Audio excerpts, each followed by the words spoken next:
இந்த பிப்ரவரி மாதம் ஆன்மீக சக்திகள் மிக அதிகமாக செயல்படும் அரிய மாதமாக அமைந்துள்ளது. பிப்ரவரி 5 சங்கஷ்டி சதுர்த்தி அன்று விநாயகரை வழிபட்டு குழந்தைகளுக்கு புத்தகங்கள் அல்லது லட்டு தானம் செய்தால் வாழ்க்கை தடைகள் நீங்கும். பிப்ரவரி 13 விஜய ஏகாதசி அன்று அன்னதானம் செய்து விஷ்ணு சகஸ்ரநாமம் 11 முறை ஜபித்தால் வெற்றி மற்றும் வளம் அதிகரிக்கும்.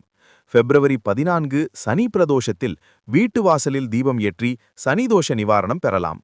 பிப்ரவரி 15 மகா சிவராத்திரி இரவில் விழித்திருந்து மகா மிருத்யுஞ்சய மந்திரம் ஜபித்தால் பாவங்கள் நீங்கி புதிய நல்ல தொடக்கங்கள் உருவாகும். பிப்ரவரி 27 அமலகி ஏகாதசி என்று நெல்லிக்காய் மரத்தடியில் தீபம் ஏற்றி பசுக்களுக்கு வெல்லம் கொடுத்தால் புண்ணியம் பல மடங்கு பெருகும். மேலும் அமாவாசை நாளில் எள்ளு தண்ணீர் அன்னம் வழங்கி முன்னோர்களை நினைத்து தர்ப்பணம் செய்தால் குடும்பத்திற்கு அருள் மற்றும் பாதுகாப்பு கிடைக்கும். இத்தகைய ஆன்மீக முக்கிய நாட்களை தவறவிடாமல் அனுஷ்டித்து வாழ்வில் அமைதி ஆரோக்கியம் செழிப்பு பெறுங்கள். மேலும் இதுபோன்ற பயனுள்ள ஆன்மீக தகவல்களுக்கு டிகேஎஸ் பாரத் சீக்ரெட்ஸ் சேனலை சப்ஸ்கிரைப் செய்ய மறக்காதீர்கள்.